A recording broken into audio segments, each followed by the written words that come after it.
Last month, a team out of Nanjing, China published something in Science Journal that the semiconductor world has been waiting on for over a decade. Not a concept, not a simulation, not a promising early result.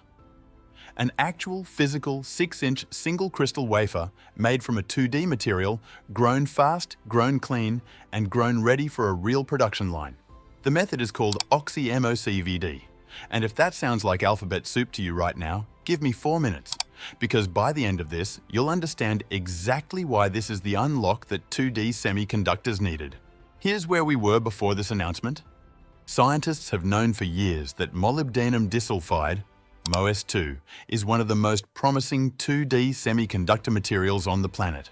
Atomically thin, excellent carrier mobility, low power consumption, practically engineered by nature to replace what we're using now. In the lab, it works beautifully. You can grow small flakes of MOS2 through a process called chemical vapor deposition, CVD, where you pump gaseous raw materials into a chamber and let them crystallize on a surface. The results are clean, high-quality crystals. The problem? They're tiny, inconsistent, and completely useless for manufacturing, because chips don't get made on flakes. They get made on wafers, big uniform disks that factories can process at scale. So researchers tried scaling up. They turned to a more industrial technique, metal organic chemical vapor deposition, or MOCVD. It had already been used to grow 8-inch films of 2D materials. That sounded promising. But here's what they found when they actually looked at the material. Defects everywhere. And worse, carbon contamination.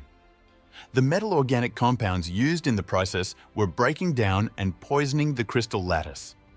When they tested transistors made from these MOCVD films, performance was poor. The electron mobility, basically how fast electrons can move through the material, which is what determines how fast your chip runs, was a fraction of what the lab samples showed. You had two options: CVD, beautiful quality, impossible to scale; MOCVD, scalable, but produces garbage. Nobody could bridge that gap. Until Wang Jinlan's team figured out exactly where the process was breaking down and found a chemical detour around it. What Wang's team at Southeast University discovered was that one specific step in the crystallization process was acting as a massive bottleneck. It required an enormous amount of energy input, so much that it was throttling both the speed of crystal growth and the quality of the final product. That single step was the reason MOCVD films came out full of defects and contamination. Their insight? Introduce oxygen into the reaction. Oxygen, it turned out, creates an alternative chemical pathway, a lower energy route that completely bypasses the problematic step. Like finding a highway when you've been stuck on a mountain road. They called this new method oxy-MOCVD, and when they ran it on a sapphire substrate, the results were striking. The growth rate was more than 100 times faster than conventional MOCVD. Not 10% faster, not double, 100 times. The films came out free of carbon impurities. The contamination problem, gone. And the transistors they built from these wafers? The maximum electron mobility was more than 10 times higher than devices built from standard MOCVD material. The paper, published in Science on January 29th, put it directly. This method bridges the gap between lab-scale CVD quality and industrial-scale MOCVD scalability. That sentence is doing a lot of work, because that gap between what works in a lab and what works in a factory is the gap that has kept 2D semiconductors theoretical for the better part of a decade. Wang's team just closed it. Let me make sure that lands properly. This is not, we made a better lab sample. This is a 6-inch single crystalline wafer, the same diameter as chips that actually get manufactured industrially, grown 100 times faster than the previous industrial method, with no contamination and with transistor performance 10 times better than anything MOCVD has produced before. The two problems everyone said couldn't be solved simultaneously, speed and quality, were solved together in one technique. Keep watching, because this is just one piece of a much bigger picture. 1 week after Wang's paper dropped, a second Chinese team published their own science paper. This one came from the University of Science and Technology in Beijing. Their breakthrough was different but complementary. A new technique that allows scientists to watch MOS2 crystals growing in real time under a transmission electron microscope. Why does that matter? Because crystal defects, the tiny imperfections that kill device performance, form during growth. If you can watch them form in real time, you can understand why they form. And if you understand why, you can design the process to stop them. The oxy-MOCVD paper solves the macro problem: how to grow large, clean wafers fast. The USTB paper solves the micro problem: how to understand and eliminate defects at the atomic level. Both in Science, both from Chinese teams, both published within 7 days of each other. 2 papers, 1 week, Science journal, both advancing the same technology in complementary directions. That's not coincidence.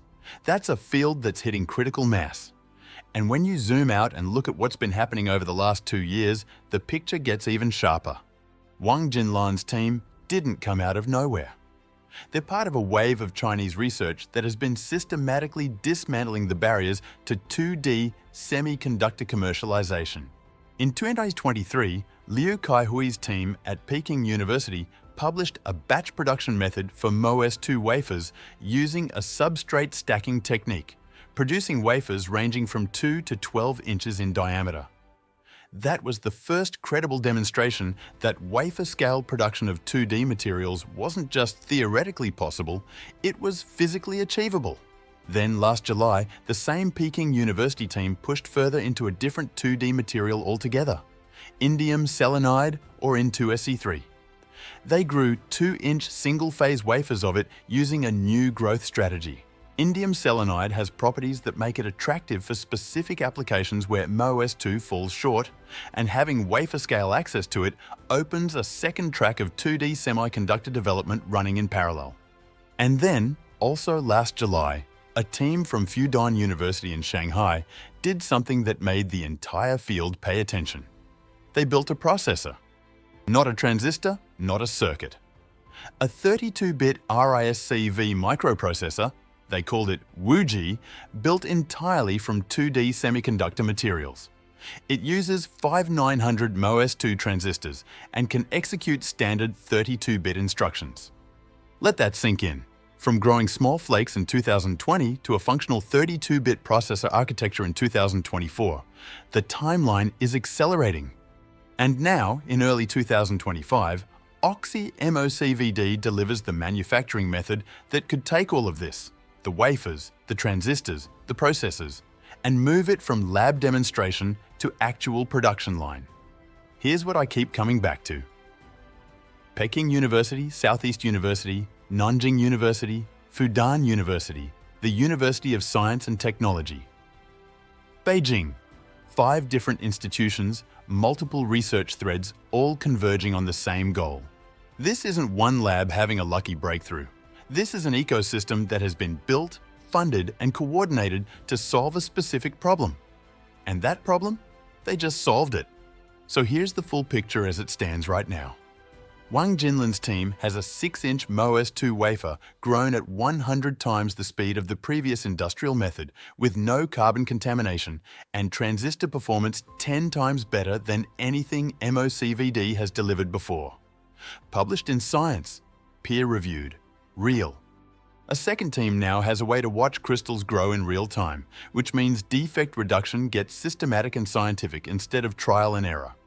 Peking University has already shown batch production at up to 12-inch wafer sizes and has a second 2D material in the pipeline.